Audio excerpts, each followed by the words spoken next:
nigga just copped the plea about yo dog, yo stop, yo can't do this shit. Yo, wake it up, stop, wake it up, wake it up. 5 minutes ago, you sat there and said, yo, dog, somebody subscribes to Patreon now. Y'all gotta chill out. I run my house. I don't lie about in my house. I run my house. All right, come on. Nigga. Why was he going so hard at Flip like that? He was really exposing things out there, which was surprising to see. But then later in the same episode, they were back to being cool with each other like nothing happened. And here's something that deserves to be said. Flip never gets credit for this, so let's give it to him right now. Outside of Joe, Flip is the only person on that podcast who can genuinely get Ish fired up like that. Nobody else has that ability. Yes, Mark and Ish got into it once over the flat earth debate, and look, that topic is something worth standing on regardless of what anyone thinks about it. But that was a one-time thing. Outside of that, Mark and Ish don't really go at it. It's only Flip who can pull that side out of Ish, and unfortunately, the only way he's able to do it is the same way Joe does it, by poking at his ego.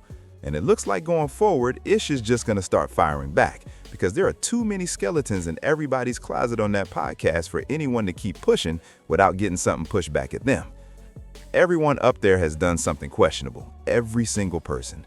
And even if you don't think your own behavior is that bad, there's always an angle someone can take to make it look exactly that way to an outside audience. The problem is when you try to play the too cool for school role, people are going to keep testing you until you react. Flip just happened to be the first one to catch it. And the reason Flip is such an easy target in that sense is that he built a reputation for putting everyone else's real-life drama on blast for content. People remember that. Every time someone told Flip something personal, in the back of their mind, they always knew there was a chance it was going to end up on the podcast for the whole audience to hear. Now that Flip is trying to reshape his image, it's a little too late, because this is exactly how you remind people of who you used to be. The bigger issue here is that a lot of these guys treat Joe like he's their friend, but also like he's their boss, and they can't seem to figure out which one he actually is. That confusion affects everything. You don't hear stories anymore about what they're doing in their personal lives outside the show, and that's deliberate. How many times did Ish and Ice mention meeting up at the same spot? How many times did Imani link up with Parks outside of the podcast setting?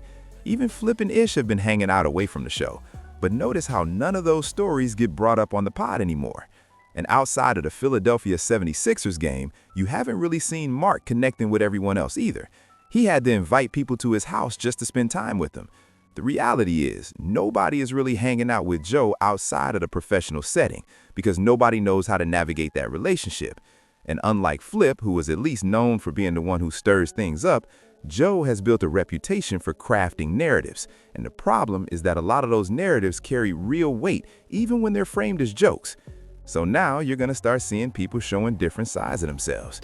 Ish is showing his today, and it probably doesn't end with just Flip either, because there were too many moments where Flip and Joe were both piling on Ish together, and Ish was watching how everyone else in the room was reacting.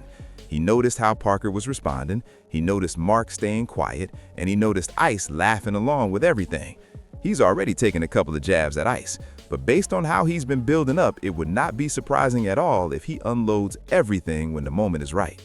The real moment everyone should be watching for is when Joe pokes at Ish the same way Flip did. And honestly, Ish didn't even let everything out on Flip. He let out enough to send a clear message, which was to stop playing with him. But there's gonna come a point where he exposes something that Joe genuinely does not want out there. And if that gets edited out by Parks before it goes live, Ish is going to address it directly on the pod, because he's already tired of the performative dynamic. Creating narratives about his personal life, speculating about who he's with, painting pictures of situations that happened 7 to 10 years ago, referencing Maryland trips as if there's some hidden meaning behind them. All of that while his own relationship is serious and committed at home.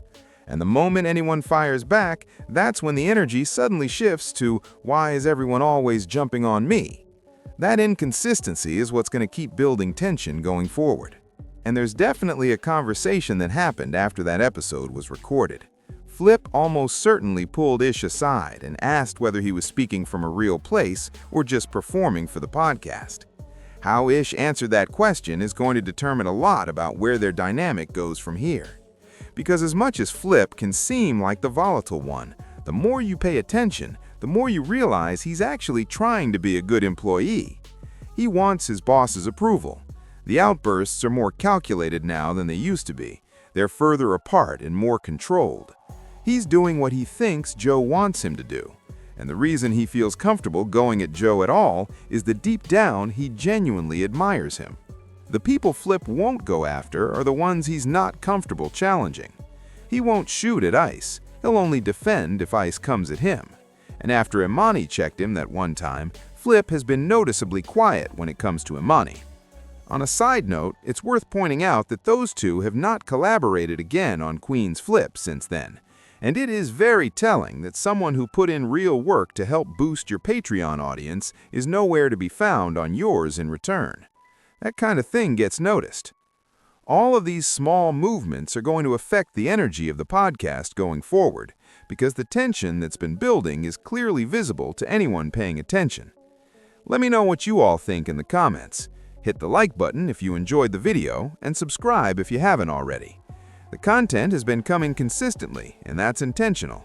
Your boy is out here trying to prove something to himself. And if there's any motivation to take from any of this, put yourself, your goals, your ambitions, and even your obstacles above the noise around you. You don't have to keep up with anyone else. Just keep moving.